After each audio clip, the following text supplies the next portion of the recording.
আমাদের পুরো হায়াতের মধ্যে যৌবনকালটা যেমন গুরুত্বপূর্ণ, একটা পুরো বছরের মধ্যে রমজান মাসটা তত গুরুত্বপূর্ণ। আমি কি বোঝাতে পারছি? আমাদের পুরো জীবনে আমাদের যৌবনকালটা যত গুরুত্বপূর্ণ, একটা বছরের মধ্যে রমাদান মাসটা তার চেয়েও বেশি গুরুত্বপূর্ণ। আমাদের হায়াত আগেকার উম্মতের হায়াতের চেয়ে অনেক কম। আগেকার উম্মত কেউ কেউ 1000 বছর, 2000 বছর, 500 বছর, 700 বছর, 800 বছর এমন বেঁচে থাকতো। নূহ আলাইহিস সালাম শুধুমাত্র 950 বছর মানুষকে দাওয়াতই দিয়েছেন, বলেন সুবহানাল্লাহ। শুধুমাত্র 950 বছর মানুষকে দ্বীনের দাওয়াতই দিয়েছেন কোন নবী? নূহ আলাইহিস সালাম। আর বনু ইসরাইলের লোকজন কেউ 1000 বছর পর্যন্ত বেঁচে থাকতো। তো সেই হিসেবে তো আমাদের হায়াত অনেক কম। কথা ঠিক না? ঠিক না বেঠিক?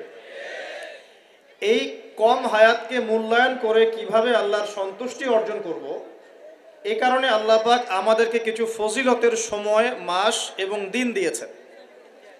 কিছু ফজিলতের সময়, ফজিলতের মাস, ফজিলতের দিন দিয়েছেন, যাতে করে অল্প সময়ের মধ্যে আমরা বেশি নেকি অর্জন করতে পারি, আলহামদুলিল্লাহ। ঠিক সেরকম একটা অনবদ্য মাস হচ্ছে কি ভাই? রমাদান। প্রশ্ন হচ্ছে, রমাদান মাসের রোজা ফরজ হলো কবে থেকে? উত্তর কে দিতে পারবেন? দেখি অডিয়েন্সের মধ্যে। আলেম ওলামারা? মেরাজ থেকে না, উত্তর ভুল।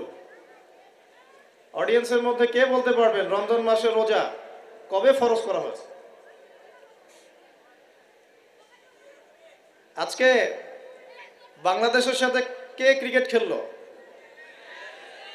তোমাদের দ্বারাই হবে। তোমাদের দ্বারাই দেশ এবং জাতির ভবিষ্যৎ নির্মিত হবে ইনশাআল্লাহ, তাই না ভাই? আল্লাহ মাফ করুক। আমরা যে বিষয় থেকে এখানে আসলাম, যে আল্লাহ রাব্বুল আলামিন আমাদেরকে যে পুরো জীবন দিয়েছেন, এই জীবনের মধ্যে যৌবন যত গুরুত্বপূর্ণ, আমাদের পুরো বছরের মধ্যে রমজান মাস কিন্তু তার চাইতে বেশি গুরুত্বপূর্ণ। রমাদানের সওম ফরজ হয়েছে দ্বিতীয় হিজরিতে। কত হিজরি ভাই? দ্বিতীয় হিজরি আবার কি? আল্লাহর নবীর নবুয়ত জীবন 23 বছর। কত বছর? এই 23 বছরের প্রথম 13 বছর তিনি ছিলেন মক্কায়। কোথায়? পরের 10 বছর ছিলেন কোথায়? মদিনায়। এই যে মদিনায় হিজরত করলেন তিনি, হিজরত মানে স্থানান্তরিত হলেন। এই হিজরতের প্রথম বছরটাকে বলা হয় প্রথম হিজরি। হিজরতের দ্বিতীয় বছরটাকে বলা হয় দ্বিতীয় হিজরি। এই দ্বিতীয় হিজরিতে আল্লাহ রাব্বুল আলামিন রমজান মাসের রোজাটা ফরজ করেছেন। তার আগে কি ফরজ ছিল তাহলে? তার আগে ফরজ ছিল আশুরা রোজা। কিসের রোজা? আশুরা রোজার নাম শুনেছেন তো? কোনটা? হ্যাঁ হ্যাঁ, যেদিনে মূসা আলাইহিস সালাম এবং বনু ইসরাইলকে আল্লাহ পাক ফেরাউনের বাহিনী থেকে নাজাত দিয়েছে, এটা না? আচ্ছা, এটা আগে ফরজিয়াতের পর্যায়ে ছিল।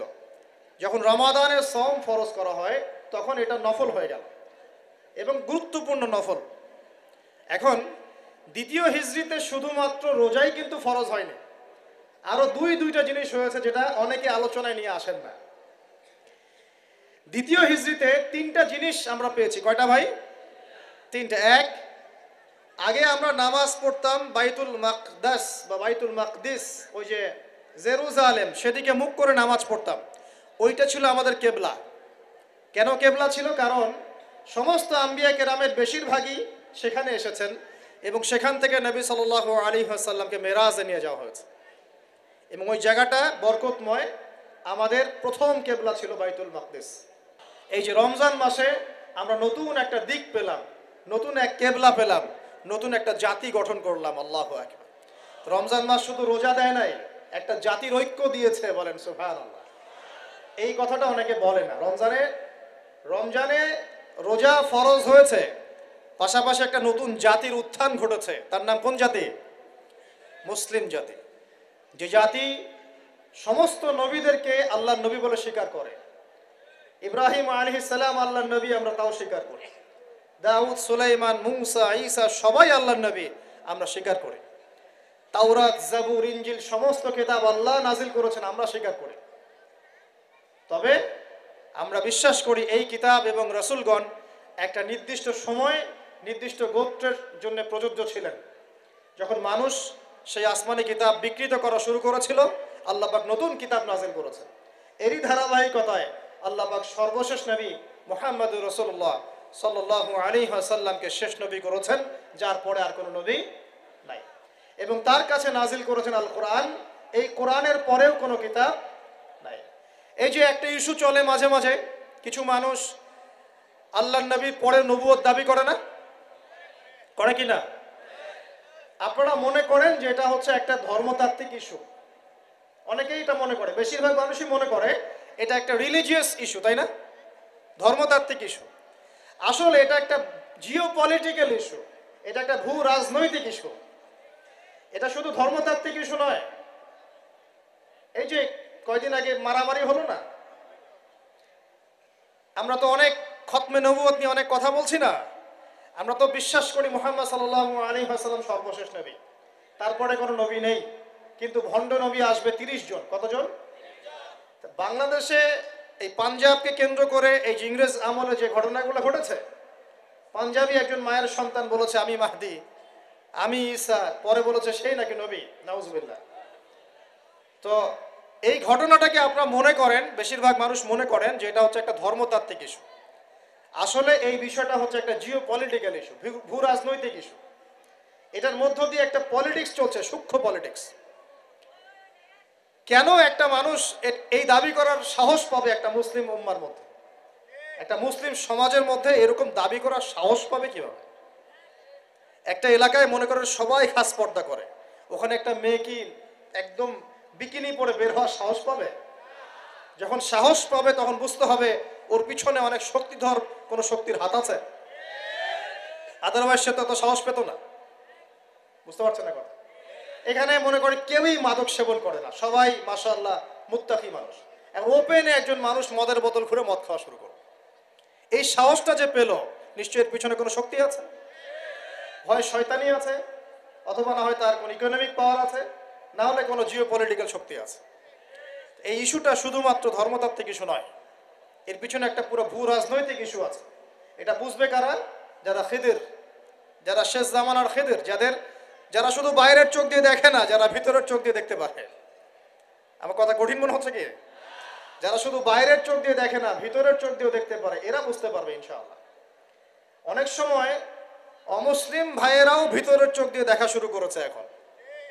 হ্যাঁ, কোন কোন ক্ষেত্রে মুসলিমরাই ভিতরের চোখ দিয়ে দেখতে পাচ্ছে না, অমুসলিমরা দেখতে পাচ্ছে। কারণ আমাদের ভেতরটা তো এখন মানে করাপ্টেড হয়ে গেছে। অহংকার, রিয়া, গীবত, তমত, হিংসা, বিদ্বেষ, আমাদের কলব তো মরে শেষ। কলব মরে গেলে ভিতরের চোখ দিয়ে আমরা দেখবো কিভাবে? আল্লাহ রাব্বুল আলামিন আমাদের সবাইকে ভিতরের চোখ জিন্দা করার তৌফিক দান। প্রিয় ভাইরা, রমজান মাসে শুধু রোজা ফরজ হয়নি, সর্বপ্রথম যেটা হয়েছে কেবলা পরিবর্তন করে দেয়া হয়েছে। কেবলা পরিবর্তন মানে কি? কেবলা পরিবর্তন মানে হচ্ছে একটা নতুন জাতিগত উত্থান, বলি আল্লাহু আকবার। এরপরে আমরা আর পিছনে ফিরে তাকাই নাই। ইহুদিরা মুহাম্মদ সাল্লাল্লাহু আলাইহি ওয়াসাল্লামকে স্বীকার করলো কিনা ভ্রুক্ষেপও করতে যায় নাই। আমরা আমাদের গতিতে এগিয়ে গেছি। মাত্র 10 থেকে 12 বছরের মধ্যে, 12 বছর না, মাত্র 8 থেকে 10 বছরের মধ্যেই যেই মক্কা থেকে আমরা বিতাড়িত হয়ে মদিনায় গিয়েছিলাম, সেই মক্কা আবার দখল করেছি আলহামদুলিল্লাহ। শুধু সেই মক্কাই নয়, ওই মক্কা থেকে আমরা প্রায় অর্ধেক বিশ্ব শাসন করেছি আলহামদুলিল্লাহ। কেবলা পরিবর্তন মানে নতুন এক জাতির উত্থান। আমরা কি রমজানে জাতিগত উত্থান দেখতে পারবো ইনশাআল্লাহ? তো একটা জাতি কখন উন্নতি করবে? যখন জাতির জনগণ ভিতর থেকে মুত্তাকি হবে, আমরা ভিতর থেকে নামাজি হব, আল্লাহওয়ালা হব, আমানতদার হব, সৎ হব, আমরা হারাম ছেড়ে দিব, দুর্নীতি ছেড়ে দিব, অন্যের ক্ষতি করব না, একটা সম্প্রীতির সমাজ গড়ব, তখন না আমরা ইনশাআল্লাহ উত্থান করব, নাকি ভাই? যদি আমরা একে অপরের সাথে হানাহানি, মারামারি, কাটাকাটি করি, হিংসা, বিদ্বেষ, গীবত, তহমত, হারাম খাই, মাপে কম দেই, দুর্নীতি করি, অন্যের ক্ষতি করি, হ্যাঁ, হত্যা, রাহাজানি, ছিনতাই, এগুলোতে লিপ্ত থাকি, এই জাতিকে উন্নতি করতে পারবে ভাই? সবচেয়ে বড় কথা, যদি আমরা জ্ঞান অর্জন না করি, আমরা কি উন্নতি করতে পারবো? শুধু কি অর্থ দিয়ে উন্নতি করা যায়? উন্নতির মানদণ্ড কি বলেন তো? জ্ঞান। জ্ঞান। উন্নতির মানদণ্ড কি? জ্ঞান, জ্ঞান ছাড়া উন্নতি নাই। শুধু টাকা দিয়ে উন্নতি করা যায়? যায় না। আল্লাহ রাব্বুল আলামিন আমাদের সবাইকে দিনের জ্ঞান অর্জন করার তৌফিক দান করুন। তো রমজানের প্রথম কি পেয়েছেন? কিবলা পরিবর্তন। এবার রমজানের সওমকে ফরজ করা হয়েছে, পুরো মাস সওম রাখবেন। আল্লাহু আকবার, পুরো মাস। এবং এই মাসে আল্লাহ রাব্বুল আলামিন আরেকটা জিনিস মুসলিমদেরকে দিয়েছিলেন, সেটা হলো, খুব খেয়াল করে দেখবেন, এই যে কোরআন খুলবেন, দেখবেন পরপর 3 পৃষ্ঠায় 3টা আয়াত আছে, ব্যাক টু ব্যাক 3 পৃষ্ঠায় 3টা আয়াত। একটা, কুতিবা আলাইকুমুল কিসাস, তোমাদের উপর কিসাসকে ফরজ করা হলো। কিসাস কি? ওই যে কেউ হত্যা করলে ইসলামিক কোর্ট তাকে হত্যা করবে, কেউ কেউ কারো চোখ তুলে ফেলেছে, ইসলামিক কোর্ট তারও চোখ তুলে ফেলবে, কেউ কারো হাত কেটেছে, ইসলামিক কোর্ট তারও হাত কেটে ফেলবে। মানে চোখের বদলে চোখ, হাতের বদলে হাত, জানের বদলে জান, এটা কিসাস। দেখবেন কোরআনে সূরা বাকারায় পরপর 3 পৃষ্ঠায় 3টা কুতিবা আলাইকুম আছে, 3 পৃষ্ঠায় 3টা কুতিবা আলাইকুম, মানে ফরজ করা হলো। এক, কুতিবা আলাইকুমুল কিসাস, তোমাদের উপর কিসাসকে ফরজ করা হলো। আর আল্লাহ পাক বলছেন, তোমরা যদি এই কিসাসটা করতে থাকো, এর মধ্যে জীবন নিহিত আছে, তোমরা বুঝতে পারছো না। কারণ একজন খুনি মানুষকে আপনি যদি এক্সেস দেন সমাজে চলার, ও আরো 10টা খুন করবে, করবে কিনা? যখন ওকে বিচারের আওতায় নিয়ে আসবেন, দেখবেন সব ঠান্ডা হয়ে গেছে। অতএব কিসাসের মধ্যে কি আছে? জীবন আছে, জীবন আছে এর মধ্যে। তার পরের পৃষ্ঠায় গিয়ে দেখবেন, কুতিবা আলাইকুমুস সিয়াম, তোমাদের উপর রমজান মাসে রোজাকে ফরজ করা হলো।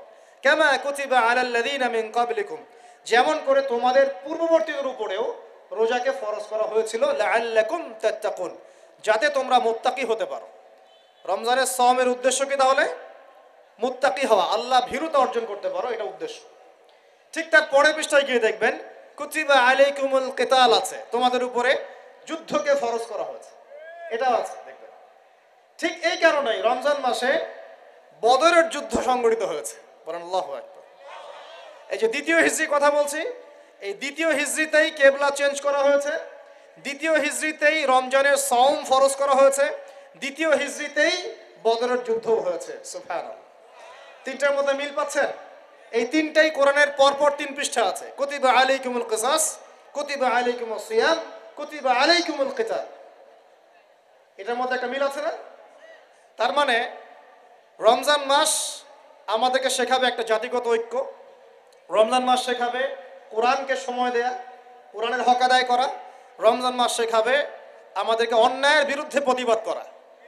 কারণ এখানে আবু জেহেলরা অন্যায় করেছিল না, নাকি মুসলিমরা অন্যায় করেছে? আবু জেহেলের বাহিনী ছিল বদর যুদ্ধে এই প্রান্তে, আর মুসলিম বাহিনী এই প্রান্তে। এই দুই প্রান্তের বাহিনীর মধ্যে কারা অন্যায় করেছিল, কারা জালেম? আবু জেহেলদের বাহিনী জালেম নয়? তো রমজান মাস কি চেতনা নিয়ে আসলো? জালেমের বিরুদ্ধে দাঁড়িয়ে যাওয়ার চেতনা নিয়ে আসলো। কথা কি বুঝতে পারছেন? এখন আমরা কিন্তু ব্যক্তিগতভাবে আগে সবাই জালেম হয়ে গেছে, তাই না? আমরা সবাই জালেম না? সবাই আমরা দোয়া করি কি, রব্বানা যালামনা আনফুসানা, আল্লাহ আমরা আমাদের নফসের উপর জুলুম করেছি। নামাজে কি পড়ি? আল্লাহুম্মা ইন্নী যালামতু নাফসি, আল্লাহ আমি আমার নফসের উপর জুলুম করেছি। তার মানে প্রথম আমি নিজেই তো জালেম, আমি আপনি আমরা সবাই জালেম, আমরা সবাই নিজেদের নফসের উপর জুলুম করেছি। নামাজ পড়ি নাই, যাকাত দেই নাই, দান সদকা করি না, কোরআন তেলাওয়াত করি না, তাসবিহ তাহলিল করি না, পর্দা করি না, হালাল খাই না, অন্যের ক্ষতি করি, সুদ খাই, ঘুষ খাই, জেনা করি, হ্যাঁ মিথ্যা কথা বলি, গীবত করি, তহমত, কত অন্যায় পাপে লিপ্ত আছে। আমরা কি জুলুম করি নাই? তাহলে রমজান মাসের চেতনা হবে নিজের উপর আগে কাজ করা, নিজের নফসের উপর কাজ করা, নিজে যদি জালেম হয়ে থাকে এই জুলুম থেকে নিজেকে বের করে নিয়ে আসা। তাহলে প্রথম শিক্ষা কি ভাই? আগে আমরা নিজের নফসের উপর দেখব আমরা কি জুলুম করেছি নিজের নফসের উপরে। রমজান জালেমের বিরুদ্ধে দাঁড়ানোর মাস, আর সর্বপ্রথম জুলুম করেছে আমি আমার নফসের উপরে। আল্লাহ আমাদেরকে নফসকে সংশোধন করার তৌফিক দান করুন। এরপর দেখব পরিবারে জুলুম আছে কিনা, পরিবারে আল্লাহ এবং রাসূলের বিধানের এগেইনস্টে আমরা কেউ চলি কিনা। যদি চলে এখানে সংশোধন করতে হবে, রমজান মাস এই শিক্ষা দিবে। এরপর দেখব আমার সেক্টর, আমি যেখানে কাজ করি, আমার সমাজ, আমার সংগঠন, আমার অমুক, আমার তমুক, এখানে জুলুম আছে কিনা। এখানে জুলুম থাকে রমজান মাসে, এই জুলুমের এগেইনস্টে আমাকে দাঁড়াতে হবে। এভাবে আস্তে আস্তে যত বড় পর্যায়ে যাবেন রমজান তত বড় শিক্ষা দিবে ইনশাআল্লাহ। তো রমজান কয়টা জিনিস দিয়েছে ভাই? প্রথমে 3টা। 1, কেবলা পরিবর্তন, একটা জাতিগত উত্থান। 2, কোরআন কোরআন নাজিল হয়েছে এই মাসে, 3 এই মাসে আবার বদর যুদ্ধ হয়েছে। 3টা জিনিস। আর আজকে আমরা আলোচনা করব একটা জিনিস নিয়ে সংক্ষিপ্ত সময়ের মধ্যে, সেটা হলো কোরআন এবং রমাদান। একটু মনোযোগ দেন, খুব লম্বা আলোচনা করে আপনাদেরকে বিরক্ত করব না। যে কথাগুলো বলবো ইনশাল্লাহ আমি কিন্তু সারগর্ভ কথা বলার চেষ্টা করছি ইনশাআল্লাহ। দেখুন, আমরা একটু এবার চলে যাব সূরা কদর। সূরা কদরে কোন সূরা ভাই? আল্লাহ পাক বলেন ইন্না আনজালনাহু ফি লাইলাতিল কদর, নিঃসন্দেহে আমি কোরআনকে নাজিল করেছি কদরের রাতে। কোন রাতে? ওয়া মা আদরাকা মা লাইলাতুল কদর, হে নবী মুহাম্মদ সাল্লাল্লাহু আলাইহি ওয়াসাল্লাম আপনি কি জানেন কদরের রাত কি? লাইলাতুল কদরি খায়রুম মিন আলফি শাহর, আল্লাহ পাক বলেন কদরের রাত হচ্ছে 1000 মাসের চাইতে উত্তম। সুবহানাল্লাহ। তানাজ্জালুল মালাইকাতু ওয়ার রূহ, এই রাতে নাজিল হয়, অবতীর্ণ হন ফেরেশতা মণ্ডলী, আসমান থেকে সমস্ত ফেরেশতারা নেমে আসেন। ওয়ার রূহ, এবং জিবরাইল আলাইহিস সালামও নেমে আসেন। তানাজ্জালুল মালাইকাতু ওয়ার রূহ ফিহা বিইذনি রাব্বিহিম মিন কুল্লি আমর, এই রাতে আল্লাহ পাক তাকদীরের ফয়সালা করেন প্রত্যেকটা বিষয়ে। সালামুন হিয়া হাত্তা মাতলাইল ফজর, এবং ফজর পর্যন্ত এই রাতে শান্তি বিরাজ করে। শান্তি, শান্তি আর শান্তি। সুবহানাল্লাহ। এই রাতে যে ইবাদত করবে 1000 মাস ইবাদত করেন নাকি পাবে ইনশাআল্লাহ। কেন এই রাতটা কেন ইম্পর্টেন্ট? একটাই কারণ, এই রাতে আল্লাহ পাক কোরআন নাজিল করেছেন। কি নাজিল করেছেন? কোরআন। এখন আসেন একটু মনোযোগ ধরে রাখেন। আল্লাহ পাক কোরআন নাজিল করেছেন লাইলাতুল কদরে। আর লাইলাতুল কদর কোন মাসে? শাবানে, রজবে না রমজানে? আবার বলছি, আল্লাহ বলছেন আমি কোরআন নাজিল করেছি লাইলাতুল কদরে। তো লাইলাতুল কদর কি শাবানে, রজবে না রমজানে? তার মানে লাইলাতুল কদর রমজানে। রমজানের কোথায়? রমজানের শেষ দশকে। রমজানের শেষ দশকে 21, 23, 25, 27, 29 এই 5টা বেজোর রাতের যে কোনো একটা রাত হবে কি লাইলাতুল কদর। তার মানে আমরা বুঝতে পারলাম কোরআন নাজিল হয়েছে লাইলাতুল কদরে। লাইলাতুল কদর হচ্ছে রমজান মাসে, অর্থাৎ কোরআন নাজিল হয়েছে রমজান মাসে। ঠিক আল্লাহ পাক সূরা বাকারায় বলছেন শাহরু রমাদানাল্লাযী উনজিলা ফীহিল কোরআন, রমজান সেই মাস যেই মাসে শুধু কেবলাই পরিবর্তন হয়নি, শুধু বদরের যুদ্ধই করা হয়নি, রমজান মাসে কোরআনও নাজিল হয়েছে। আল্লাহু আকবার। এখন বুঝতে হবে, এবার এই জায়গায় আসেন, যখন কোরআন নাজিল হচ্ছে তখনকার পরিবেশটা কেমন? এই যুবক ভাইরা একটু খেয়াল করেন, আপনাদের জন্য এই লেকচারটা ইম্পর্টেন্ট, কারণ আগামীর কাজগুলো আপনাদেরকে করতে হবে। রমজান মাসে কোরআন নাজিল হয়েছে। এখন দেখবো আমরা কোরআন কোন প্রেক্ষাপটে নাজিল হয়েছে, কেন নাজিল হলো, কোরআন নাজিল হওয়ার কি প্রয়োজন ছিল বিশ্বে। কোরআন নাজিল হয়েছে এমন একটা সমাজে, যে সমাজটাকে আমরা বলি আইয়ামে জাহিলিয়া। কি বলি ভাই? কোথায় নাজিল হয়েছে? হেরা গুহায়। কার উপর নাজিল হয়েছে? মুহাম্মদ রাসূলুল্লাহ সাল্লাল্লাহু আলাইহি ওয়াসাল্লামের উপরে। কখন, কিভাবে, কোন প্রেক্ষাপটে? প্রেক্ষাপটটা এমন ছিল, ওই সমাজটা ছিল আবু জেহেলের শাসন। কার শাসন? আবু জেহেল মানে কি? আবু জেহেল কি তার নিজের নাম? তার নিজের নাম হলো আবুল হাকাম। নিজের নাম কি? আবুল হাকাম মানে কি? আবুল হাকাম মানে জ্ঞানের পিতা। বাংলা, সোজা বাংলা ভাষায় বললে আবুল হাকাম মানে বুদ্ধিজীবী। আবুল হাকাম মানে কি?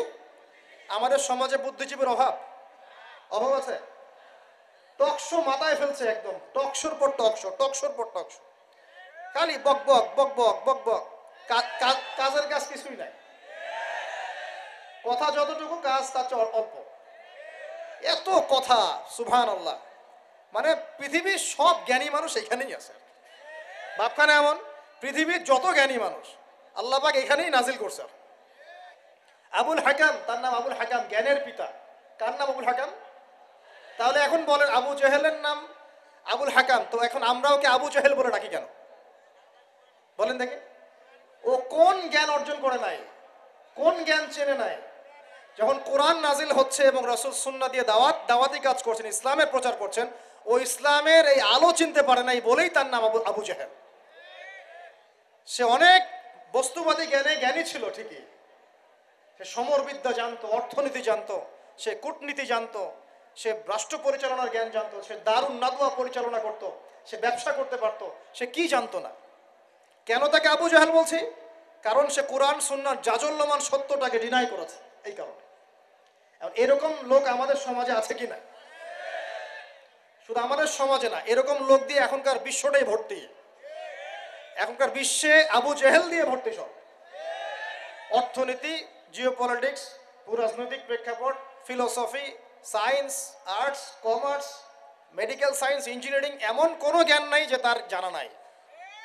কিন্তু কোরআন এবং সুন্নাহর জ্ঞানে মিসকিন, সত্য চিন্তা মিসকিন। ওযু করতে পারে না, গোসল করতে পারে না, নামাজের ফরজ ওয়াজিব জানে না, সুন্নত মুস্তাহাব বোঝে না, কোরআন তেলাওয়াতও করতে পারে না। একটা আয়াত তেলাওয়াত করতে দাঁত ভেঙে যাচ্ছে একেবারে। একটা আয়াত তেলাওয়াত করতে ওলামায়ে কেরামের সামনে বসলে একটা আয়াত তেলাওয়াত করতে 10টা ভুল বের করা যাবে। দিনের বেসিক জ্ঞান অর্জন করতে পারে না। আবু জেহেল কাকে বলে? এই ধরনের মানুষকে আবু জেহেল বলে। আবু জেহেল কাকে বলে? কন্টেন্ট বানা দিয়ে দিও অনলাইনে। আবু জেহেল কাকে বলে? আবু জেহেলের সংজ্ঞা কি? আর আবু জেহেলের যুগে কি ছিল ভাই? আবু জেহেলের যুগে অনেকদিন বলেছি মেজর 5টা সমস্যা ছিল। কয়টা? মেজর 5টা। মাইনর সমস্যা অনেক, মেজর 5টা। এক, আবু জেহেলের যুগের বেশিরভাগ মানুষ শিরক করতো। কি করতো ভাই? লাত, উজ্জা, হবল, মানাত এইসব মূর্তির পূজা করতো। এখন হয়তো মুসলিম সমাজে এটা নাই ঠিকই, কিন্তু মুসলিমরা এখন কবর মাজার পূজা শুরু করেছে। আর পড়ে নাই? মুসলিমরাও এখন নেক্সট সুরতে ধোকা খাচ্ছে। শিরক তো আমাদের সমাজে চলছে। শিরক কি ও কেন আমি লেকচার দিয়েছি, দেখবেন মুসলিম সমাজে কত শিরক চলছে। রাস্তাঘাটে উঠতে বসতে পেপার পত্রিকা খুললেই শিরক। পেপার খুলবেন রাশিফল, সিংহ রাশি, কন্যা রাশি, দিনটা কেমন যাবে বিশ্বাস করলেই মোশরেক হয়ে যাবে। রাস্তার পাশে টিয়া পাখি দিয়ে ভাগ্য পরীক্ষা করছে, হাতটা দেখে দেন তো ভাই কি আছে, বললেই শিরক হয়ে যাবে। আংটি বিক্রি করছে, আংটি পরলে রোগ ভালো হবে, হাতে দিল রোগ ভালো হবে এই উদ্দেশ্যে, মোশরেক। হাতে দিয়েছে রোগ ভালো হবে, আমার ডায়াবেটিস ভালো হয়ে যাবে, বিসমিল্লাহ, ব্যাস মোশরেক। নাউজুবিল্লাহ। এই আকীদা নিয়ে পড়লেই মোশরেক। মুসলিম সমাজে অহরহ শিরক আছে। বাসায় মা বোন যারা আছে অনেকেই দেখা যায় চুল আশ্রয়, চিরুনি পরে গেলে বলে আজকে মেহমান আসবে। কি আসবে আজকে? মেহমান আসবে আজকে, বললেই শিরক। বাসা থেকে বের হচ্ছেন, আপনার পাঞ্জাবিটা একটু আটকে গেছে, আপনার স্ত্রী বলছে একটু বসে যান, অমঙ্গল হতে পারে, বসেন, বাস মোশরেক, শিরক হয়ে গেল। মুসলিম সমাজে রন্ধ্রে রন্ধ্রে শিরক এখন। আবু জাহেলের যুগে শিরক ছিল, এগুলো বলতে থাকলে এটা নিয়ে আলোচনা করতে হবে। আলোচনার টপিক আমার আজকে অন্যরকম। আবু জাহেলের যুগে কি ছিল ভাই? শিরক ছিল, সমাজে রন্ধ্রে রন্ধ্রে শিরক ছিল। এখনকার সমাজেও শিরক আছে। তারা লা ইলাহা ইল্লাল্লাহ না পড়ে শিরক করতো, আমরা পড়েও শিরক করি। আল্লাহ পাক আমাদের সবাইকে শিরকের পাপ থেকে হেফাজত করুন বলি আমি। এই একটা পাপ যদি কেউ না করে ইনশাল্লাহ সে জান্নাতে যাবে। যতই পাপ করুক না কেন, জেনা করেছে, মদ খেয়েছে, মিথ্যা বলেছে, অনেক কিছু করেছে, শুধু শিরকের পাপ করে নাই, আল্লাহ তাকে মাফ করে দিবেন ইনশাল্লাহ। বিশ্বাস করলেন না কথাটা? নবীজি বলেছেন এই উম্মতের যে কোনো ব্যক্তি যতই পাপ করুক না কেন আল্লাহ পাক সমস্ত পাপ মাফ করতে পারেন, কিন্তু শিরকের গুনাহ আল্লাহ পাক মাফ করবেন। তওবা করে যদি মারা না যায় মাফ করবেন। একটা এক্সাম্পল দিয়ে বুঝাচ্ছি তাহলে ক্লিয়ার হয়ে যাবে। মনে করেন কেউ একজন জেনা করেছে, তওবা করার সুযোগ হয় নাই, মারা গেছে, নাউজুবিল্লাহ। এখন আল্লাহ পাক কিয়ামতের মাঠে এই জেনার পাপটা মাফ করে দিতে পারেন, যদিও সে তওবা করে নাই। যদিও সে তওবা করে নাই, আল্লাহ পাক এই পাপটাও মাফ করতে পারেন। কিন্তু একজন ব্যক্তি শিরক করেছে, তওবা করে নাই, কিন্তু এই অবস্থায় যদি কাল কিয়ামতের মাঠে আল্লাহর সাথে সাক্ষাৎ করে, আল্লাহ তার গুনাহ মাফ করবে না। এই শিরক আর অন্য পাপের এই হলো পার্থক্য। তাহলে সবচেয়ে কোন বিষয়টা থেকে আমাদের বেঁচে থাকা উচিত ভাই? শিরক কি ও কেন, একটা বই পাওয়া যায়, কিনে নেবেন। কিতাবুত তাওহীদ একটা বই আছে, পড়ে নেবেন। কোরআন সুন্নাহর আলোকে বিশুদ্ধ আকীদা, এরকম অনেক বই পাওয়া যায়। আর আকীদা সংক্রান্ত একটা অনবদ্য বই হলো আল আকীদা আত-তাহাওয়িয়া। এই 4-5টা বই পড়লে আপনার শিরকের কনসেপ্ট ক্লিয়ার হয়ে যাবে ইনশাআল্লাহ। আল্লাহ পাক আমাদেরকে পড়াশোনা করার তৌফিক দান করুন। এবার আসেন, আবু জাহেলের যুগে ছিল সুদ। সুদ সুদ বোঝেন কিনা? 100 টাকা দিলাম 105 টাকা দেওয়া লাগবে। 1 লাখ টাকা দিলাম 1,01,000 টাকা দেওয়া লাগবে। 1,01,000 টাকাও যদি দেন ওই 1 টাকাই সুদ। সুদ তো আমরা বুঝি না। এখন তো পেপার মানির মধ্যেও সুদ আছে, ইলেকট্রনিক মানির মধ্যেও সুদ আছে। সামনে একটা আসবে অচিরেই ক্রিপ্টোকারেন্সি, বিটকয়েন, ওটার মধ্যেও সুদ থাকবে। আর সুদ ভিত্তিক ইকোনমিক সিস্টেম দিয়ে পুরো বিশ্বটাকে অক্টোপাসের মতো একদম পেঁচে ধরা হয়েছে এভাবে আর কি। মানে এটা যদি ওয়ার্ল্ড হয় এটাকে চেপে ধরছে এভাবে, সুদ দিয়ে এভাবে চেপে ধরছে। আপনি বেরিয়ে হইতে পারবেন না এখান থেকে, বের হতে পারবেন না এখান থেকে। যারা যে মার্শাল আর্ট প্র্যাকটিস করে ওরা জানে কিছু লক আছে, লক মানে যখন 1-on-1 ব্যাটেল হয় রিংয়ে, যারা বক্সিং খেলে, মার্শাল আর্ট জানে, রেসলিং খেলে, এরা কিছু লক করতে পারে। লক মানে কিছু মারবে না আপনাকে, জাস্ট লক করে রেখে দিয়ে নড়তে পারবেন না, বুঝছেন? তো এরকম লক করে রেখে দিয়েছে পুরো বিশ্বটাকে এখন সুদ। বের হতে পারবেন না আপনি। বের হতে পারবেন কোথায়? যদি মনে করেন আপনি খুব এই যে গ্রামে বাস করছেন, এখানে সমাজের লেনদেন করেন না, নিজে চাষবাস করে নিজে খান, তখন আপনি হয়তো বেঁচে থাকতে পারবেন। মার্কেটে গেলেই সুদে পড়তে হবে আপনাকে। এটা কি পসিবল? একা একা থাকা সম্ভব? অতএব সমাজে থাকতেই হবে। এখন সমাধান কি? ফাত্তাকুল্লাহ মাস্তাতা'তুম, সাধ্যমতো আল্লাহকে ভয় করেন, সাধ্যমতো আল্লাহকে ভয় করেন। ইচ্ছা করে সুদের সাথে সম্পৃক্ত হবেন না। যদি অনিচ্ছাকৃতভাবে সুদের অর্থ চলে আসে, যদি জানেন এটা সুদের, ছেড়ে দেন, এটা ছেড়ে দেন। ওইটা দিয়ে পাবলিক টয়লেট নির্মাণ করে দেন, তাও খায়েন না আল্লাহর ওয়াস্তে। কারণ নবীজি বলেছেন সাল্লাল্লাহু আলাইহি ওয়াসাল্লাম, 1 দিরহাম যে ব্যক্তি সুদ খায় সে যেন 36 বার জেনা করলো। এটা সহিহ বুখারীর হাদিস, ওলামায়ে কেরাম জানেন। যে ব্যক্তি 1 দিরহাম সুদ খেয়েছে সে যেন 36 বার জেনা করেছে। একবার জেনা করেছে, আপনি জানেন, কথার কথা বললাম যে কারো পরিবারের কোনো এক মেয়ে বা ছেলে জেনা করে ফেলেছে, নাউজুবিল্লাহ, আর আপনি ধরা পড়েছে এলাকার মধ্যে, মানুষ তাকে কি সম্মানের চোখে দেখে? ভবিষ্যতে সে যত ভালোই হয়ে যাক না কেন, ওর ঘরে বিয়ে দেওয়ার সময় মানুষ 1000 বার চিন্তা করবে, তাই না? তাই না বিষয়টা? মনে করেন একটা মেয়ে জেনা করে ফেলেছে, আল্লাহ না করুক, নাউজুবিল্লাহ, এটা জানাজানি হয়ে গেছে, ওর ঘরে কি বিয়ের প্রস্তাব আসবে পরে? যদি ভালো হয়ে যায় তাও আসা খুব ডিফিকাল্ট। আল্লাহর মুমিন কোনো বান্দা যদি চিন্তা করে, আচ্ছা আগে পাপ করেছিল, মাফ চেয়েছে, তওবা ইস্তেগফার করেছে, আমি তাকে বিয়ে করব, সেটা আলাদা বিষয়। কিন্তু স্বাভাবিকভাবে কিন্তু সমাজ এটাকে গ্রহণ করে না। তো একটা জেনার ক্ষেত্রে আমরা এইভাবে মানুষকে দেখি, আর 1 দিরহাম সুদের বিনিময়ে আপনি 36 বার জেনা করছেন। আল্লাহ আমাকে হেফাজত করুন, আল্লাহ আমাদের সবাইকে হেফাজত করুন। দূরে থাকতে হবে, থাকার চেষ্টা করতে হবে। তো আবু জেহেলের যুগে এরকম সুদ ছিল, এখনকার বিশ্বে রন্ধ্রে রন্ধ্রে। নবীজি তো আগেই বলেছেন মায়ের সাথে জেনা করার মতো পাপ। এই হাদিস তো জানেন আপনারা। সুদের 73টা শাখা আছে পাপের, তার সর্বনিম্ন শাখা হলো নিজের মাকে বিয়ে করা, নাউজুবিল্লাহ। যদি এই এলাকায় খবর পান কোনো মেয়ে, কোনো বা ছেলে তার মায়ের সাথে বিয়ে করেছে, নাউজুবিল্লাহ, তার মায়ের সাথে জেনা করেছে, নাউজুবিল্লাহ, কোনো মেয়ের সাথে বাবা জেনা করেছে, নাউজুবিল্লাহ, আপনি কি সমাজে তাকে রাখতে চাবেন? আপনি তো আইন শাসন কোনো কিছুর পরোয়াই করবেন না, গণপিটুনি দিয়ে মেরে ফেলবেন। আপনি এই কাজ করবেন না? একটা মসজিদে চোর, তারাবির নামাজে আবার চোরও আসবে কিন্তু অনেক, কথায় মনে পড়ে গেল, স্যান্ডেল সাবধান। তো তারাবির নামাজে অনেক চোর আসে না? অনেকে তো মসজিদের দান বাক্স শুদ্ধে নিয়ে চলে যায়। কি ইনসাফ আমাদের সমাজে! মসজিদের ফ্যান লক করে রাখতে হয় তালা দিয়ে, বাইরে মসজিদে ফ্যান লক করে রাখতে হয় তালা দিয়ে, খাঁচার মধ্যে। তো মসজিদেও চোর যায়। এখন চোর ধরা পড়ে গেলে কি পিটুনিটা পিটান আপনারা! মসজিদে একটা চোর যদি ধরা পড়ে, সবাই মিলে কি পিটুনি দেওয়া শুরু করে। এটা কিন্তু অনৈতিক কাজ, জানেন? এভাবে সবাই মিলে গণধোলাই দেওয়া জায়েজ নাই। তাকে নির্দিষ্ট প্রশাসনের কাছে হস্তান্তর করতে হবে। যদি এখন বলেন প্রশাসন বিচার করছে না, সেটা তাদের ব্যাপার। ও যদি ফাঁকফোকর দিয়ে বের হয় সেটা ওদের ব্যাপার, এই গুণার দায়ভার তাদের। আপনি যদি নিজের হাতে শাসন তুলে নেন, সমস্যা আছে। এভাবে ইসলাম এটাকে জায়েজ করে না। ওর হাত কেটে ফেলার বিধান আছে, তাই না, কোরআনে? এটা আপনি করতে পারবেন না। এটা ইসলামিক আদালত করবে, ইসলামিক আদালত। সবাই যদি আইন হাতে তুলে নেয় তাহলে তো সমাজে বিশৃঙ্খলা হবে। এই জন্য এই সুযোগটা ইসলাম দেয় নাই। প্রমাণ হলে তাকে সোপর্দ করতে হবে প্রশাসনের কাছে। এখন দেখেন, একটা স্যান্ডেল চোরকে যে পিটানি দেন, এখন একটা লোক যদি মায়ের সাথে জেনা করে, নাউজুবিল্লাহ, কি মাইটটা মারবে মানুষটাকে। এখন সুদের মধ্য দিয়ে নবীজি বলছেন সবচেয়ে নিম্ন পাপ হলো নিজের মায়ের সাথে জেনা করা। বলি নাউজুবিল্লাহ।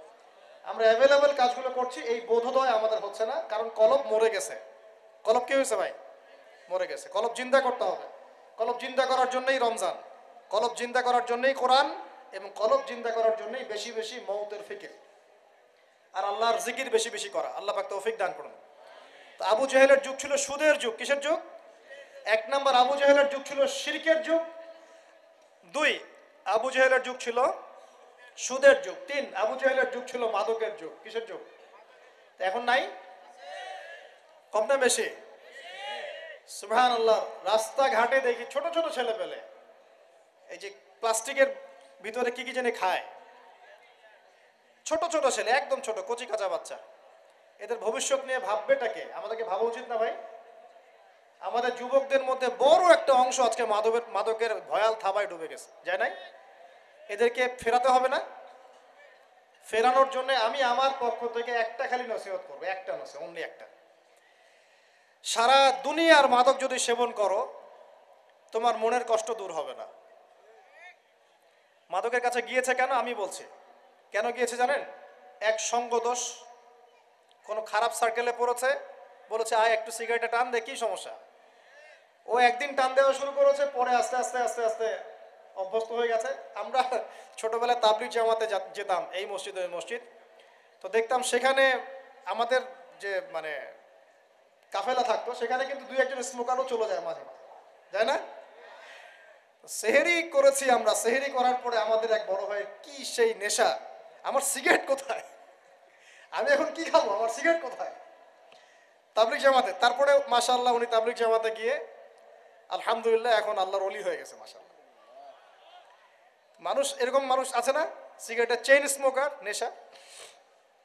তো দেখুন ওই স্মোক করতে গিয়ে আস্তে আস্তে বড় নেশা চলে গেছে, সঙ্গদোষ। দুই নাম্বার, ওই যে একটা প্রেম করছে জীবনে, প্রেমিকা ছেড়ে চলে গেছে, ওর ধারণা যে দুনিয়ার সব আমার চলে গেছে। একটা মেয়ে, একটা মেয়ে, মেয়ের অভাব নাকি দুনিয়ায়? হ্যাঁ, মেয়ের অভাব মনে করেন? শেষ জামানায় একটা ছেলের ঘাড়ের মধ্যে 40টা মেয়ে থাকবে। আরে ভাই 40টা বউ না, 40টা মেয়ে, মহিলা। মানে আপনার ঘাড়ে থাকবে আপনার স্ত্রী, আপনার কন্যা, আপনার মা, আপনার বোন, আপনার শাশুড়ি, আপনার খালা, সব আপনার ঘাড়ে। শেষ জামানায় মেয়েদের সংখ্যা আস্তে আস্তে বাড়তে থাকবে, ছেলেদের সংখ্যা আস্তে আস্তে কমতে থাকবে। যুদ্ধ বিগ্রহ বেশি হবে, মানুষ, ছেলে মানুষ একটু বেশি মারা যায় না, বাইরে চলাফেরা বেশি করে, অ্যাক্সিডেন্ট আছে, রোড অ্যাক্সিডেন্ট, এই সেই, যুদ্ধ বিগ্রহ। এমনি গড়াইও ছেলেদের কম, আর ছেলেদের জন্মহার কিন্তু মেয়েদের চেয়ে কম, কারণ শিশু ছেলে মারা যায় বেশি, মেয়েরা মারা যায় কম। ছেলেরা এমনিতেই সংখ্যায় কম হবে, আর শেষ জামানায় মেয়েদের সংখ্যা আরো বেশি বাড়তে থাকবে। তো একটা মেয়ে চলে গেছে, ব্যাস আপনি জীবনটা নষ্ট করে ফেললেন, কি হয়েছে? আর এগুলো কিন্তু কোনো ভালোবাসা না, এগুলো হচ্ছে একটা আবেগ। এটার নাম কি ভাই? এটা জাস্ট একটা আবেগ। অনেক হুজুর দেখি এখন প্রেম বিশেষজ্ঞ হয়ে আপনাদেরকে ওয়াজ করে। হ্যাঁ, দেখা হইলে আমি বলবো তার সাথে যে এইসব প্রেমের সুরসুরি মার্কা ওয়াজ বন্ধ করতে। এগুলো দিয়ে যুবকদের উপকার হচ্ছে না। কারণ বিয়ে না করলে সংসার বুঝবেন কিভাবে? বিয়ে না করলে আপনি সংসার বুঝবেন কিভাবে? মনে করেন আমি বিয়ে শাদী করি নাই, আমি আপনাকে কি বিয়ের ওয়াজ করব? আমার তো অভিজ্ঞতাই নাই। আর মনে করেন আপনি 2টা বিয়ে করছেন, কথা কথা, এখন আপনি বলবেন বাপ রে বাপ, এই কাজ ভাই আমি করছি, আপনারা করতে চান না। কারণ আপনার অভিজ্ঞতা হয়েছে, অভিজ্ঞতা থেকে মানুষ শেখে না। তো সুরসুরি মার্কা ওয়াজ দিয়ে কি মানুষকে শেখানো যাবে? এই যে ছেলেরা মেয়েদের সাথে হারাম সম্পর্ক করে এক পর্যায়ে যে ছেঁকা খেয়ে মাদকের কাছে গেল, এখানে মূল সমস্যাটা ভালোবাসা না, এখানে মূল সমস্যাটা ছিল আপনি আপনার নফসের কাছে হেরে গেছেন, আপনি আপনার নফসের কাছে হেরে গেছেন, আপনি আপনার প্রবৃত্তির কাছে হেরে গেছেন। এটা ছিল একটা জেনা, একটা যৌনতা, এটা ভালোবাসা ছিল না। এটাকে আমরা বলবো আপনি হরমোনিয়াস হয়েছেন। হরমোন আপনার শরীর থেকে যে থ্রো করে, এই হরমোনের ফলে আপনি একটা হরমোনিয়াস হয়েছেন, দ্যাটস অল।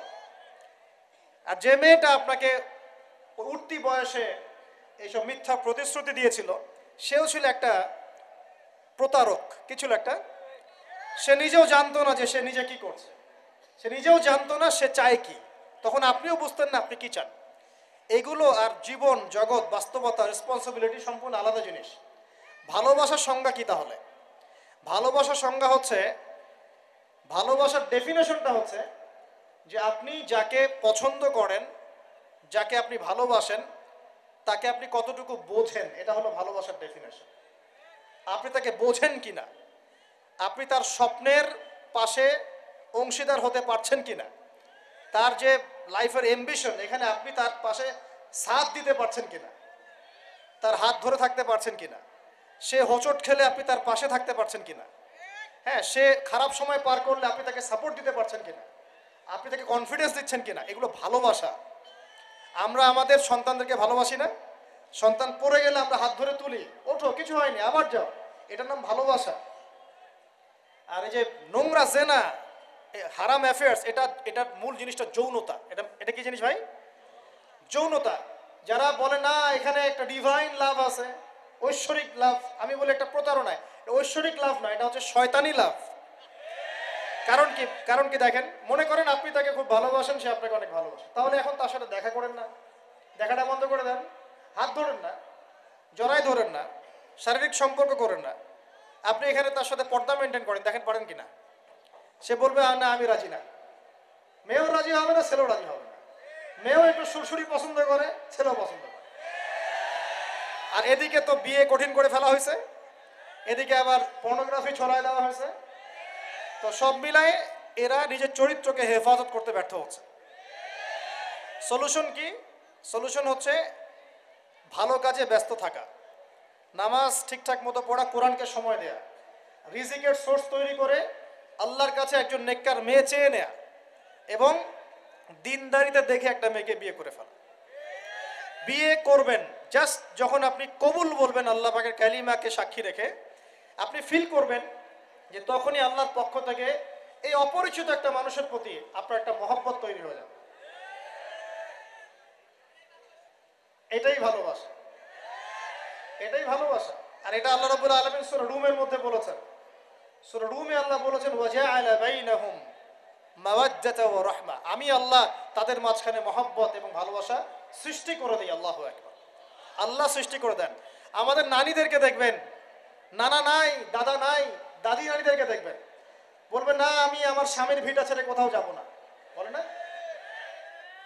তাদের বিয়ে হয়েছিল, দেখা যায় দাদার বয়স ছিল তখন 16 আর দাদির বয়স ছিল তখন 14। এখন তো করা যাবেই না, এটা করলে আপনাকে শাস্তির আওতায় নিয়ে আসবে। তবে 16 বছর বয়সে আপনি জেনা এখন করতে পারবেন, ঠিক আছে? নাউজুবিল্লাহ। নানির বয়স ছিল 10, 12, নানার বয়স ছিল 20, এইসব সময় বিয়ে হয়েছে না? 30, 40, 50 বছর সংসার করছে, কোনোদিন সংসারে ভাঙন হয় না, আছে না? আমার এটা ভালোবাসা। একজন আরেকজনের সম্মান বুঝতে শেখা, একজন আরেকজনের পাশে থাকা, একজন একজনের স্বপ্নে পাশে থাকা, হোঁচট খেয়ে পড়ে গেলেও হাত ধরে উঠানো, পিছন থেকে কনফিডেন্স দেওয়া, তাকে বোঝা, রেসপেক্ট করা, সবচেয়ে বড় কথা বিশ্বাস করা। কি করা? ভিতর থেকে বিশ্বাসটাই হচ্ছে ভালোবাসার সবচেয়ে বড় নিদর্শন। বিশ্বাস নাই, এখানে ভালোবাসার কোনো দামই নাই। তো যেটা আপনি মাদকে যেদিক দিয়ে গিয়েছেন, এটা একটা জেনার রাস্তা ছিল। কিসের রাস্তা ভাই? শয়তান আপনাকে নিয়ে গেম খেলেছে। তো এই যে হয় সঙ্গদোষ, না হলে মেয়ের কারণে, অথবা দেখা যায় এমনি স্টাইল করার কারণে, খাই সবাই, আমি একটু খাই, সমস্যা কি? কেউ কেউ একটু গুন্ডা মাস্তানি করতে পছন্দ করে, হকি স্টিক নিয়ে দৌড়াদৌড়ি করবে। ওই যে বলেছে একদিন 4-5 জন 10 জন মিলে একটা ছেলেকে মেরে ফেলে দিল, মনে করলো যে খুব বীর হয়ে গেছে আর কি। 4টা 5টা 10টা ছেলে মিলে একজনকে মারার নাম বীরত্ব? সাহস থাকলে একজন একজন মারামারি করলো না কেন? একজন করতাম, দেখতাম কার কত শক্তি। এখন তো মেয়েরাও মেয়েদেরকে মারা শুরু করছে, মাশাআল্লাহ। সবখানে উন্নতি, অগ্রগতি হচ্ছে। এটা নারী উন্নয়ন। এটা কি নারী উন্নয়ন না? হ্যাঁ, মাশাআল্লাহ। এখন এই জন্যই বলি যে কি বলবো, যে শিক্ষা প্রতিষ্ঠানে আল্লাহর ওয়াস্তে এইসব বন্ধ করেন। শিক্ষা প্রতিষ্ঠান যারা চালান, আল্লাহর ওয়াস্তে এখানে পরিবেশ নিশ্চিত করেন। পড়াশোনা একটা পরিবেশ দরকার হয়। শুধু টিচার ভালো হলে, সিলেবাস ভালো হলেই পড়াশোনা হয় না। একটা পরিবেশ লাগে, সুন্দর একটা পরিবেশ লাগে, যেখানে এ ধরনের প্রবলেম ফেস করে ছাত্রদেরকে হলে থাকতে হয়। সেখানে কি পড়াশোনা হবে? আল্লাহ পাক আমাদের সবাইকে বোঝার তৌফিক দান করুন। দেখুন, আবু জাহেলের যুগে মাদক ছিল, এই যুগে আছে কি নাই? আছে না? আমি যে নসিহতটা করতে যাচ্ছিলাম সেটা শোনেন। সেটা হলো, সারা দুনিয়ার সমস্ত কষ্ট, সারা দুনিয়ার যত কষ্ট, দুঃখ এবং যন্ত্রণা যা আপনি নিজের মনে করছেন যেগুলো আমার, মাদক আপনার এই কষ্ট, দুঃখ, যন্ত্রণা নেভাতে পারবে না। কি নেভাবে? আমি আপনাকে ভাই হিসেবে পরামর্শ দেই জাস্ট দুটো কাজ করবেন, আপনার সমস্ত দুঃখ কষ্ট যন্ত্রণা শেষ, মুহূর্তেই শেষ।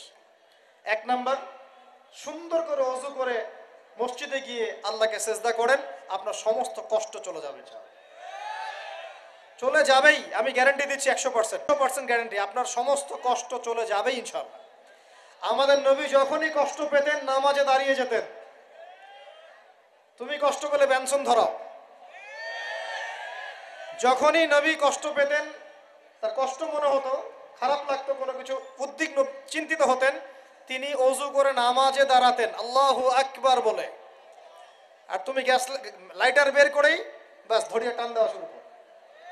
অনেস্টলি বলেন দেখি, ওটা টানলে কি কষ্ট কমে? কষ্ট কমে না? পারে, আরো বাড়বে। যত আপনি জিয়ে রাখবেন তত বাড়বে। একটা মজার কথা বলে আমি আস্তে আস্তে শেষের দিকে যাব, আলোচনা কিন্তু আর লম্বা হবে না, রমাদান দিয়ে শেষ করবো। শোনেন, এক ব্যক্তি খুব বেশি কাঁদে, তো ওই ব্যক্তির সামনে গিয়ে একজন একটা কৌতুক বলছে, কৌতুকটা বলছে, সে ব্যক্তি বলছে আমি এই কৌতুক বহুদিন শুনছি, এই কৌতুক শুনে আমি অনেকদিন হাসছি, একই কৌতুক কতবার আমাকে শোনাও। তখন সেই ব্যক্তি বলছে, দ্বিতীয় ব্যক্তি, যে একটা কৌতুক শুনে যদি তুমি বারবার হাসতে না পারো, তাহলে একই দুঃখের কথা মনে করে বারবার কাঁদো কেন? কথা বুঝতে পারছেন না? ঘটনা তো গন কে শেষ, ওটা আমার জীবন থেকে ওভার। ওর সাথে আপনার অতীতের সাথে আপনার এখনকার কি সম্পর্ক? এখনকার আপনি নতুন মানুষ এবং সেটা গন কেস, শেষ। অতএব মাদক আপনাকে সুখ দিবে না। সেজদা, অজু করে সেজদা মানে নামাজ, এবং দুই সবচেয়ে আমার সবচেয়ে ফেভারিট জিনিস, সেটা হলো আল কোরআন তেলাওয়াত। আল কোরআন অর্থ বোঝেন চাই নাই বোঝেন, আপনি তেলাওয়াত করতে থাকেন, মনের সব কষ্ট চলে যাবে ইনশাআল্লাহ। এক নাম্বার সবক, আবু জাহেলের যুগে কি ছিল ভাই? শিরক। আবু জাহেলের যুগে 2 নাম্বার কি ছিল ভাই? সুদ। 3 নাম্বার কি ছিল ভাই? 4 নাম্বার ছিল মেয়েদের অবমাননা। এটা আমাদের এখানে নাই, এটা নিয়ে আজকে আর কথা বলতে পারতেছি না, রুচি নাই, সময় নাই।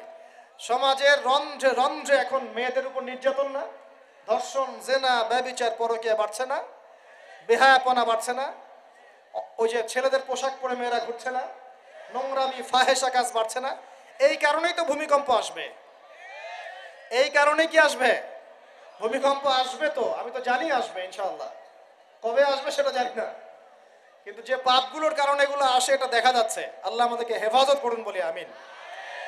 নারীর অবমাননা সমাজের রন্ধ্রে রন্ধ্রে এখন। পাঁচ, একটা কথা বলি, অনেক সময় দাড়ি টুপি নিয়েও আমরা মেয়েদেরকে ঠকাচ্ছি। দাড়ি টুপি নিয়েও মেয়েদের সম্পত্তির অধিকার দিচ্ছি না, বোনের অধিকার দিচ্ছি না, মায়ের অধিকার দিচ্ছি না, স্ত্রীর অধিকার দিচ্ছি না। এগুলোও চলবে না, অন্যায় অন্যায়, সব ক্ষেত্রেই অন্যায়। 5 নাম্বার, আবু জাহেলের যুগের মধ্যে ভাই গোত্রীয় হানাহানি, মারামারি, কাটাকাটি ছিল। আমাদের সমাজে নাই? বিশ্বের মধ্যে নাই? পলিটিক্যাল অঙ্গনে নাই? সমাজের মধ্যে নাই? ধর্মের মধ্যে নাই? এখন তো মসজিদও মারামারি করতেছে, তাই না? মাসআলা নিয়ে ঝগড়া করে আমি দেখেছি মসজিদেও মানুষ মার্ডার হয়েছে। মসজিদে আমরা ছোট ছিলাম, একসময় দেখেছি কোন একটা মাসলা নিয়ে ঝগড়া হয়েছে, 2 দল হকি স্টিক নিয়ে আসছে মারামারি করার জন্য। জিহাদ, কেটা কি? আস্তাগফিরুল্লাহ। তো মসজিদেও, ধর্মতাত্ত্বিক ক্ষেত্রেও, অর্থনীতিতে, রাজনীতিতে, সমাজে, সব জায়গায় এখন গোত্রীয় হানাহানিটা আছে কি নাই? এখন বলেন আবু জাহেলের যুগের এই জাহেলিয়াত গুলো বর্তমান বিশ্বের মধ্যে আছে কি নাই? এই রকম জাহেলি পরিবেশেই কোরআন নাজিল হয়েছে বলি আল্লাহু আকবার। তাহলে কেন এরকম পরিবেশে কোরআন নাজিল হলো? যাতে এই পরিবেশটা পরিবর্তন করা যায়, যাতে এই আবু জেহেলের এই জাহেলি পরিবেশটাকে দূর করে একটা আলোকিত সমাজ প্রতিষ্ঠা করা যায়। এজন্য কোরআন নাজিল হয়েছে বলি আল্লাহু আকবার।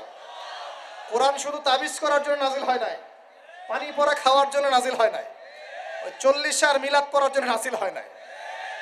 ঘরের মধ্যে রেখে দিয়েছেন উপরে, মাসে বছরে একবারও খুলে বের করে দেখেন না, এই কারণে কোরআন নাজিল হয় নাই। আবু জেহেলের যুগ পরিবর্তন করার জন্য মুহাম্মদ সাল্লাল্লাহু আলাইহি ওয়াসাল্লাম চিন্তা করতেন কেমনে পরিবর্তন করব।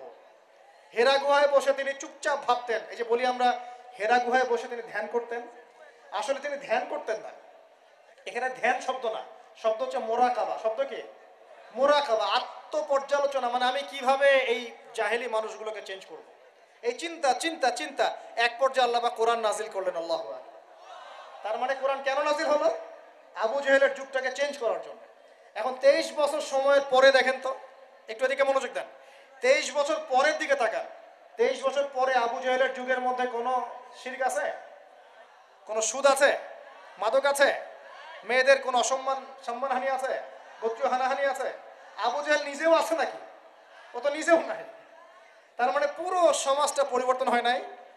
এইটার কারণেই কোরআন নাজিল হয়েছে, এই উদ্দেশ্যেই কোরআন নাজিল হয়েছে। কোন মাসে ভাই? রমজান। তাহলে এই রমজানের শিক্ষা কি? কোরআন পড়বো, কোরআন বুঝবো, কোরআন দিয়ে জীবন করব, কোরআন দিয়ে সমাজ পরিবর্তন করবো ইনশাআল্লাহ। আলোচনার দরকার আছে আর? এই হলো মূল কথা। এখন কিভাবে করব এটা আমি একটা পদ্ধতি বলে দিই, এটা বলে শেষ করছি। কিভাবে করব? এক নাম্বার ভাই, প্রত্যেক মুসলমানকে কোরআন তেলাওয়াত করা শিখতে হবে। রাজি আছেন ইনশাআল্লাহ? আমার আলোচনা শুনছেন এমন একজন ব্যক্তি বাকি থাকবেন না বাংলাদেশের মাটিতে ইনশাআল্লাহ যিনি কোরআন তেলাওয়াত করতে পারেন না।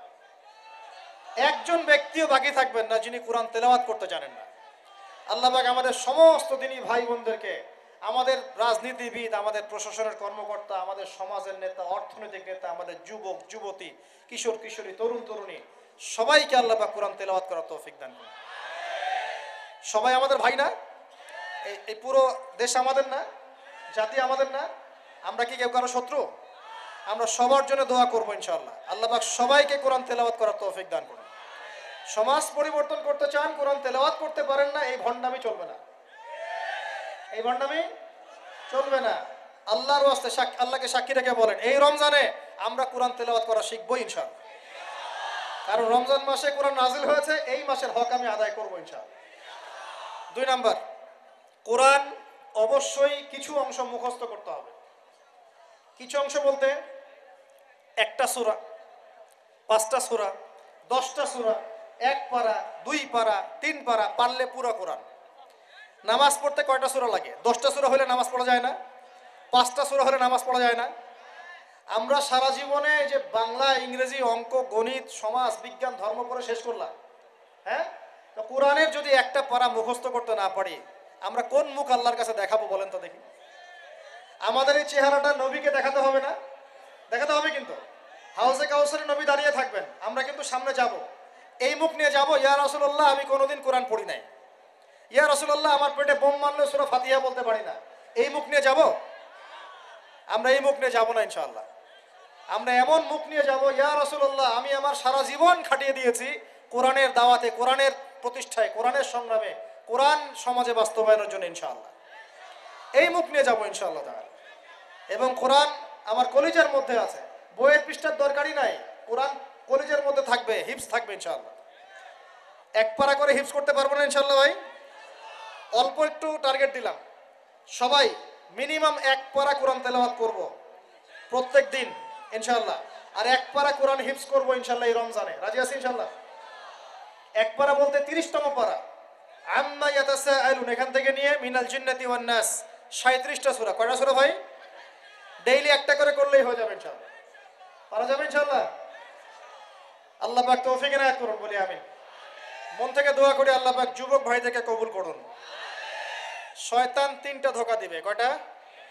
এটা দিবেই। আমি ওয়াজ করে যাই, বাসায় যান, তারপরেই শুরু হবে, শয়তান চলে আসবে, খুল যা সিমের মতো আর কি। শয়তান আসবে, এসে বলবে এক নাম্বার বলবে আমি তো অনেক জানি, কোরআন অনেক তেলাওয়াত করেছি, শিখেছি, নুরানি কোর্স করেছি, তারপরে কি বৈজ্ঞানিক পদ্ধতি শিখেছি, কওমি মাদ্রাসায় পড়েছি, এই সেই, আমি কোরআনের অনেক জানি ভাই, আমার জানার দরকার নাই। শয়তান প্রথম এটা দিবে আপনাকে। মনে রাখবেন, জ্ঞানের কোনো শেষ নাই, জানার কোনো শেষ নাই। এখন আমার কাছে মনে হয় ইসলামের আমি 10% জ্ঞানও এখন অর্জন করতে পারি নাই, আল্লাহর কসম করে বলছি, এটা আমার কাছে এমনই মনে হয়। 2 নাম্বার, শয়তান এসে বুঝাবে যে তুই তো পারবি না রে বাবা, তোর দ্বারা হবে না। আমি পারবো না রে ভাই, আমার দ্বারা হবে না, এটা কঠিন। হ্যাঁ, উচ্চারণ করতে আমার গলা ভেঙে যাচ্ছে, হ্যাঁ উচ্চারণ করতে আমার কষ্ট হচ্ছে, আমি পারবো না রে ভাই, আমার দ্বারা হবে না। এরকম বুঝায় না? আমার গলায় আমার আসে না, আমি পারবো না, আমার বয়স হয়ে গেছে ভাই, আমি পারি না। এটা শয়তান বুঝায় আপনাকে। আপনি পারবেন ইনশাআল্লাহ, আপনি পারবেন ইনশাআল্লাহ, আপনিই পারবেন ইনশাআল্লাহ তাআলা। 3 নাম্বারটা মারাত্মক, এটা যুবকদেরকে বেশি বোঝায়। সেটা হলো, আরে এত তাড়াহুড়ার কি আছে, এখন অনেক সময় পড়ে আছে, পরে শিখে নিব। আগে কেবল বিয়েটা তো করি, বাচ্চা কাচ্চা হোক, হ্যাঁ একটা বাড়ি করি, শেষ বয়সে গিয়ে শিখবো, হজ করবো, ওমরা করবো, চিল্লা দিব, কোরআন তেলাওয়াত করবো। শয়তান শিখায় না, এগুলো বুঝায় না। যুবক ভাই, এই ধোকায় পড়ে বহু যুবক কবরে চলে গেছে অলরেডি। এই ধোকায় পড়ে বহু মানুষ এখন কবরবাসী হয়েছে। তারা আল্লাহর কাছে প্রতি মুহূর্তে একটাই কথা বলে, রব্বানা আবসারনা ওয়া সামি'না ফারজি'না না'মাল সালিহান ইন্না মুকিনুন। হে আল্লাহ, আমরা আজকে দেখতে পারছি, পরকাল আমরা দেখেছি, পরকাল শুনেছি, বুঝেছি। আল্লাহ, তুমি আমাদেরকে একটা বার খালি দুনিয়ায় ফেরত দাও, না'মাল সালিহান, আমরা সৎ কাজ করে আবার ফিরে আসব। সব সময় বলতে আছে পরকালবাসী, এখন সব সময় বলতে আছে। আল্লাহ ফিরাই দিবে? ব্যাস এতটুকু মনে রাখেন, শয়তানে তিনটা ধোকা দিবে। আল্লাহ আপনাকে বোঝার তৌফিক দান। এক নম্বর ওয়াদা করছি ভাই, রমজানে কোরআন নাজিল হয়েছে, এই কোরআনের হক আদায় করব ইনশাআল্লাহ। কোরআন রমজান মাসে কেন নাজিল হলো? আবু জেহেলের যুগ পরিবর্তনের জন্য। আর আবু জেহেলের যুগ একদিনে পরিবর্তন হয় নাই, নবীজি 23 বছর লেগেছে। একা একা করেন নাই, সাহাবীদেরকে নিয়ে করেছেন। কথা কি বুঝতে পারছেন, ধরতে পারছেন? এরপরে কি কি কাজ করেছেন বলে এই এই এই বাস্তবতায় এসেছেন। এক নাম্বার, তারা কোরআন পড়া শিখেছেন। আমরা সবাই কোরআন পড়া শিখবো ইনশাআল্লাহ। দুই, কোরআনের একটা ন্যূনতম অংশ আমাকে হিফজ করতেই হবে, আল্লাহ তৌফিক দান করুন। তিন নাম্বারটা সবচেয়ে ইম্পর্টেন্ট, সেটা হলো কোরআনের অর্থ অবশ্যই বুঝতে হবে ইনশাআল্লাহ। এটা নিয়ে তো অনেকে তর্ক করেছে আমার সাথে গত বছর। আমি এখনো বলছি, কোরআনের অর্থ যদি না বোঝে কেউ, কোরআনের পরিপূর্ণ হক আদায় কখনোই হবে না। এটা আমার মন্তব্য। আপনার পোষালে আপনি মানেন, না পোষালে না মানেন। আপনার যদি পোষায় আমার বক্তব্য গ্রহণ করেন, না পোষায় না গ্রহণ করেন।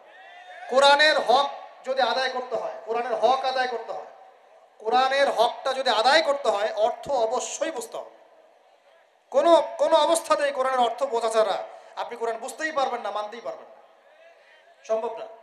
আমি একটা এক্সাম্পল, অনেক এক্সাম্পল দিয়েছি এর আগের লেকচারগুলোতে, একটা খালি বলছি আপনাকে।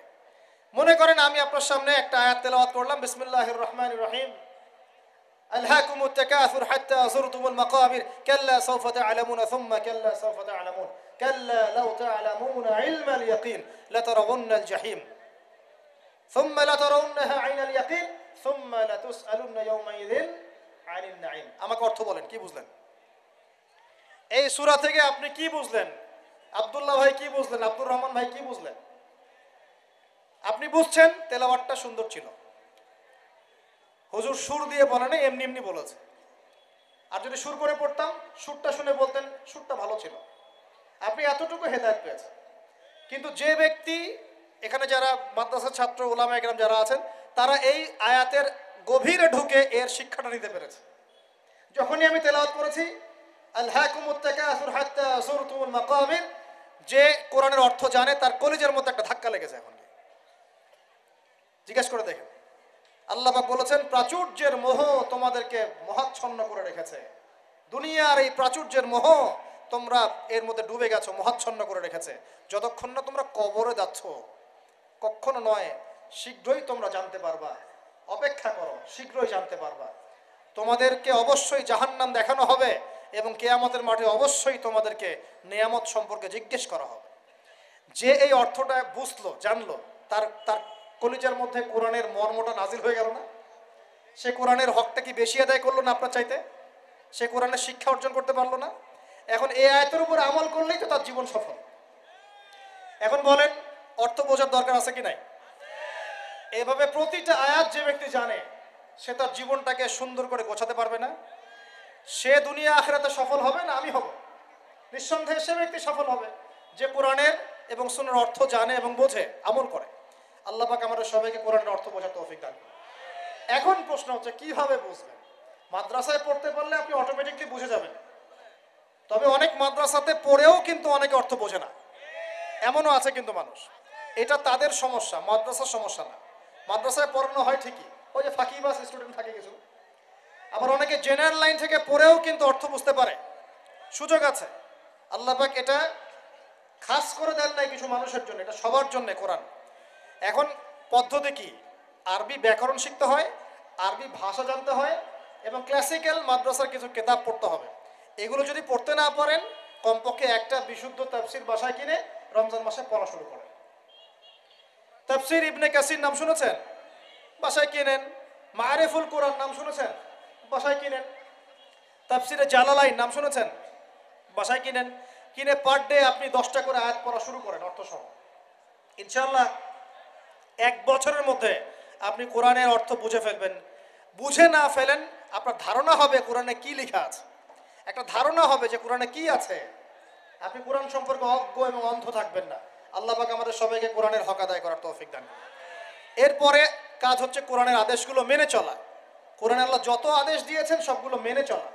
একই সাথে আল্লাহ যত নিষেধ করেছেন নিষেধগুলোকে বর্জন করা। এই কাজগুলো করার পর আমরা যখন কোরআনের দাওয়াত মানুষের কাছে পৌঁছে দিব, ইনশাআল্লাহ আবু জাহেলের সমাজ পরিবর্তন হয়ে মুহাম্মদ সাল্লাল্লাহু আলাইহি ওয়াসাল্লামের সমাজ হবে ইনশাআল্লাহ।